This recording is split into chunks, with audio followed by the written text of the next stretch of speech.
शेषाद्री 80 और 90 के दशक में लगातार कई हिट फिल्में देकर बड़ी तेजी के साथ फैंस के दिलो दिमाग पर छा गई थी। बेहद खूबसूरत मीनाक्षी, दामिनी, घायल, घातक और हीरो जैसी फिल्मों में अदाकारी कर उस वक्त बॉलीवुड की टॉप एक्ट्रेस में गिनी जाने लगी थी। एक्ट्रेस एक लंबे समय से पर्दे से दूर हैं, लेकिन वो अब एक बार फिर से एक्टिंग की दुनिया में वापसी चाहती हैं।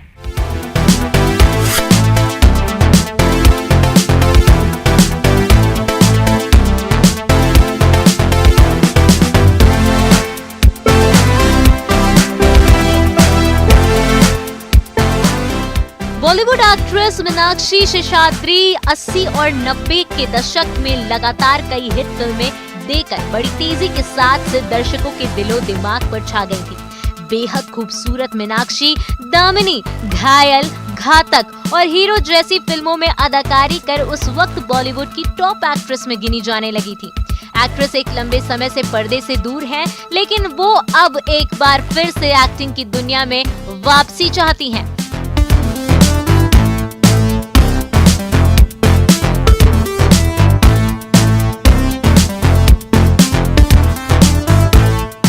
साल 1995 में मीनाक्षी शेषाद्री ने इन्वेस्टमेंट बैंकर हरीश मैसूर से शादी की।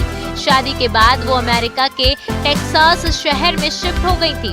उनके 2 बच्चे हैं। अपने करियर के पीक पर एक्ट्रेस ने शादी करके एक्टिंग को अलविदा कह दिया था, लेकिन एक्ट्रेस अब फिर से फैंस से रूबरू होना चाहती हैं।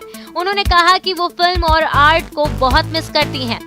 एक इंटरव्यू के दौरान जब एक्ट्रेस से दोबारा वापसी के बारे में पूछा गया तो उन्होंने कहा कि मैंने अपने डांस पर काम करके अपनी क्रिएटिविटी को बनाए रखा है। मैं नियमित रूप से अभ्यास करती हूँ और मैंने यहाँ अमेरिका में डांस भी सिखाया है और अभी मैं घर में हूँ अकेली। मेरी बेटी नौकरी करने के लिए घर से बाहर है और मेरा बेटा कॉलेज जाने वाला है, इसलिए अब उनकी देखभाल की जिम्मेदारी मुझ पर नहीं है। ये निश्चित रूप से मेरे लिए एक अच्छा अवसर है। मैंने लोगों को बताया कि मैं काम करना चाहती हूँ और पिछले कुछ वर्षों में मेरे पास कई प्रस्ताव भी आए हैं, लेकिन बीच में महामारी की वजह से कई योजनाओं पर काम नहीं कर पाई। मैं फिर से भारतीय फिल्म इंडस्ट्री का हिस्सा बनने का इंतजार कर रही हूँ। बताते चले कि मीनाक्षी शेषाद्री को डांस का शुरू से ही शौक था। ऐसे में वो टेक्सास के इंडियन क्लासिकल डांस सिखाती हैं। मीनाक्षी ने हिंदी के अलावा तमिल और तेलुगु फिल्में भी की है। साल 1983 में उन्होंने फिल्म हीरो से बॉलीवुड में डेब्यू की थी। फिल्म में उनके अपोजिट जैकी श्रॉफ नजर आए थे। मीनाक्षी की पहली ही फिल्म सुपर हिट रही थी और इसके साथ ही उनकी किस्मत भी चमक गई।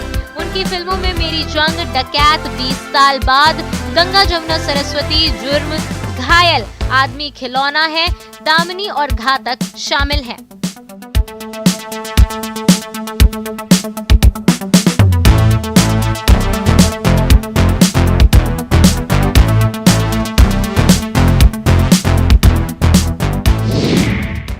इसी के साथ आज के एपिसोड के लिए बस इतना ही। मुलाकात होगी आपसे अगले एपिसोड में। रखिए अपना ख्याल। Take care.